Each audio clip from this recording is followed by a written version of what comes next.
Tem um livro que você não pode passar dessa vida para outra sem ler.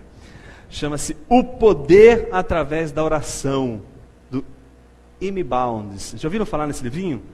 Fininho. Dá para você ler numa sentada. Eu aconselharia você a ler esse livro ainda hoje. Está disponível. A Monergismo disponibilizou, Sabino disponibilizou lá na Monergismo. Você entra lá no site da Monergismo. Sabe qual é o site? Entra lá, digita lá, O Poder Através da Oração. Você lê agora, você lê lá, em meia hora você lê e você vai perder as noites. Não é só essa noite, a semana inteira. O primeiro livro ele diz assim, primeiro capítulo, a igreja está cada vez mais preocupada com métodos e estratégias. Deus está preocupado com homens melhores. E homens melhores são homens que oram. Quanto tempo você leva para fazer um sermão? 15, 10, 20 minutos? Um sermão se faz com a vida inteira. Então quando ele diz o sermão se faz com a vida inteira, eu queria dizer, teologia se faz com a vida inteira. Não é você pensar que são 2 minutinhos. Esse caminho de se acostumar com a luz da verdade do Evangelho demanda tempo e demanda confronto. Você precisa se acostumar com uma outra realidade que não é a realidade do fundo da caverna. Então isso vai demandar tempo. Então não adianta querer apressar as coisas. Eu vou ler tantos livros e aí eu vou chegar ao nível que eu quero. Não é esse o caminho.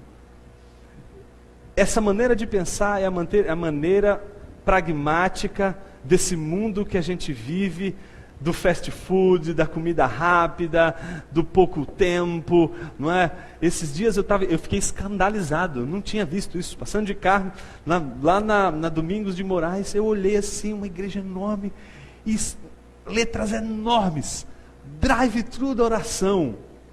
Não estou brincando não, gente, eu quase tirei uma foto. Mas o meu pudor não permitiu uma coisa daquela.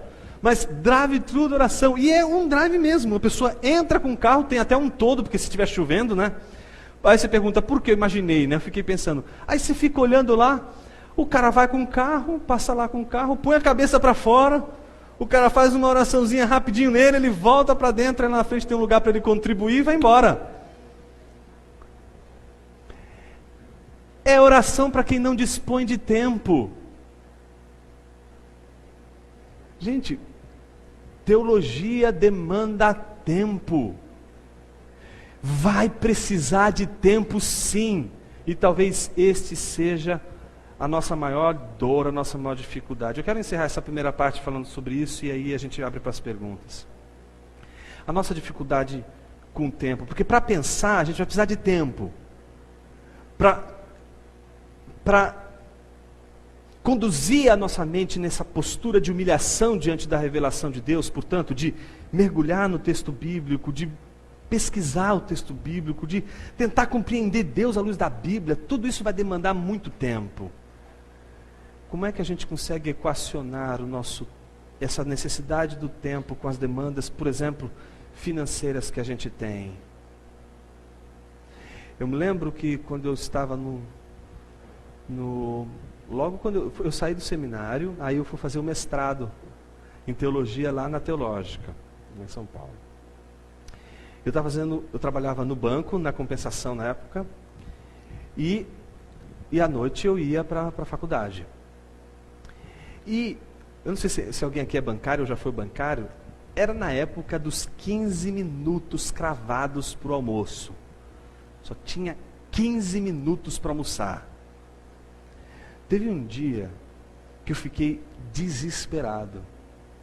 Eu ia para um lugar que eu fazia um esquema assim, que eu às vezes eu não almoçava para ler um livro. Obviamente, não era para ler um livro, para ler uma parte de um capítulo. E eu deixava de almoçar para aproveitar aqueles 15 minutos para ler aquela parte daquele capítulo. Mas nesse dia eu fiquei tão desesperado, tão angustiado, que eu não consegui nem almoçar e nem ler.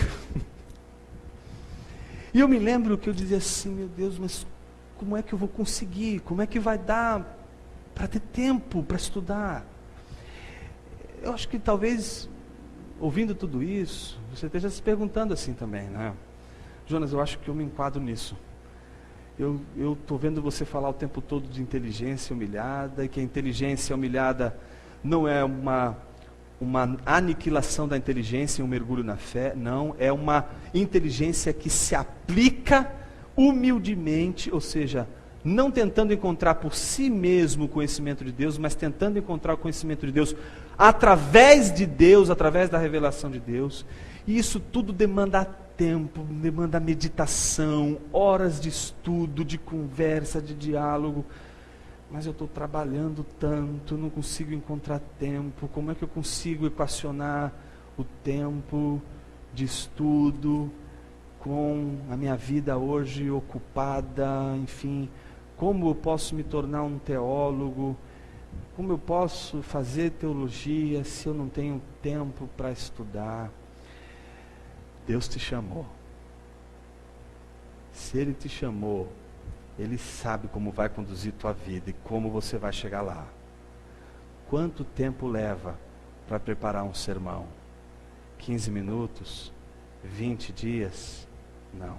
Uma vida inteira. Tua vida não se reduz a esse tempo de provação que você está vivendo e que você não consegue equacionar o tempo para estudar.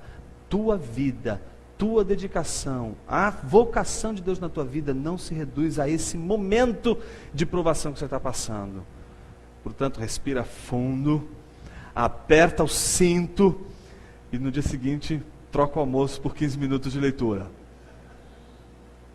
Aperta o cinto, resiste, vai até o fim, busca a graça de Deus, porque sem a graça de Deus você não aguenta, e que Deus vai, Ele sabe o que faz. Se Ele te chamou, se Ele te trouxe aqui, Ele vai te capacitar, é Ele quem vai fazer, e por isso você não vai poder em nenhum momento dizer assim, puxa, eu pelo menos insisti. Não foi você que insistiu, foi a graça de Deus, foi Deus que te manteve firme, foi a graça de Deus que te manteve fiel ao chamado e à vocação ministerial.